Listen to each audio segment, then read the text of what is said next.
Hey friends, it's Emily from burlapkitchen.com and I have a super cute craft for you this morning. So next time you're at Dollar Tree and you see these little signs of the pumpkin, you're going to want to pick one up. So you can use them for fall crafts, sure, but we're going to do something cute for Christmas. I'm doing this for you now because I just want to show you what you can do with them so you have time to pick a few up before they're gone.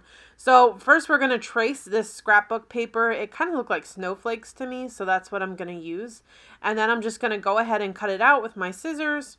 So now I'm going to lay it inside the box. And because the box is a little bit smaller inside, I just take my finger and kind of gently crease it. You can see how I'm kind of trying to fix it in there and fold it down or press it into the crease. So that will make like a little line, and then I can just use my scissors and cut right along that line. And then this paper should fit almost exactly in there, which it does. I think I had to trim just a little bit off, nothing crazy. And then it fit pretty much perfectly inside that box. So then what I'm going to do is I'm going to come in with some Mod Podge. And I took my sander over that because there was a little bump from the paper. And I'm just going to go ahead and add some Mod Podge to the center of the box. Looks pretty good. So then I'm going to take my paper and I'm going to go ahead and stick that back in there. And I'm just pressing it down good just to make sure it sticks, and then I'm going to dry it quick with my blow dryer. So now that that's done, then we're going to work with this little pumpkin that we took out of there, and we're going to sand it. You want to sand it really good, the front.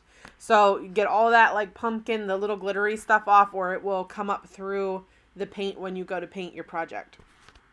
So you had to use a little bit of muscle for this and really get that off good. So then I'm going to use some antique white. I'm using apple barrel paints, and we're just going to use some antique white on this entire project. You don't have to cut the stem off for this one. And I'm going to give it a second coat here and give it a dry. And then we're going to come in with some material. Now I'm going to make a little hat for this snowman. And I'm just going to fold it up a little bit just so it looks like a little hat rim. And I'm going to use my hot glue to glue it up. And you can use those lines. If you have material with lines in, it's awesome because you can use those lines to just kind of line it up. And then we're going to fold it up one more time, just so it looks like a little hat rim. Now we're going to lay it over top our snowman how we want it to look and kind of flip it around. I'm going to cut some of this excess off. Always save that scrap. You can use that for all kinds of things. I use the smaller pieces for bows and things like that and ornaments. So I'm just going to place this where I want it and just kind of get it lined up. Then I'm going to put a strip of glue across the front and glue down the front of his hat. That way it doesn't move on me when I go to flip it upside down. So then we can come around to the back and glue it down in place. Just like that. And then we're going to add just a little bit more glue. And then you want to glue up the back, which I didn't do just yet. But you'll see that you're going to want to glue up the back a little bit. Actually, maybe I didn't do that with that. No, you don't have to do that with that. I'm sorry. Usually if I'm stuffing it with something to give it some volume, I do that, but we didn't with this one. So you're fine there. So then I just cut the top and I just tied a little bit of twine around that hat. And then I'm just going to trim up the top of the hat a little bit with my scissors. So then I'm going to come in with a little bit of black paint and I'm just going to give it some eyeballs with the back of a paintbrush. Always test it before you go onto your project. And I think these would make adorable little teacher's gifts. They would be so inexpensive and they would look super cute. So I'm just going to dry the eyeballs and then I'm going to come in with a little bit of cheeks. I just use cheap blush for this and it stays on pretty good.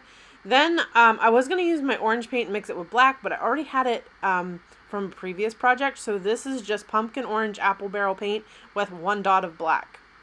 And then I'm just going to draw a little nose on there. If you're not comfortable painting a nose on, you could definitely cut one out of felt or burlap, something like that. I'm not an artist, but I don't think my nose turned out too bad. I messed it up just a little bit, but I don't think it's too noticeable. I was playing around with it and it kept getting thicker and thicker, and I was like, I better just stop. So that's looking super cute to me. Then I'm using my Sharpie Ultra Fine Point marker here to make the mouth and give everything a little bit of a dry. Then I'm going to put a rusty bell on. If you guys want the link to these rusty bells, let me know and I'll drop them in the comments. They're awesome for crafting. I use them a lot. So I put a little bit of glue on the end of my twine and twisted it around just so that bell will fit on a little bit better. It makes the end of the twine stiff so it fits through the loop better. And then I'm just going to tie a little bow just like that. And then we're just going to glue this little snowman head right in the center. And there you go. I thought about adding some extra stuff, but I didn't. I did decide to add a little embellishment, a little piece of pine, and I went back and added a button to that. And that is it, guys. I hope you enjoyed this project as much as I did. For more fun ideas just like this, please visit burlappkitchen.com. Thank you.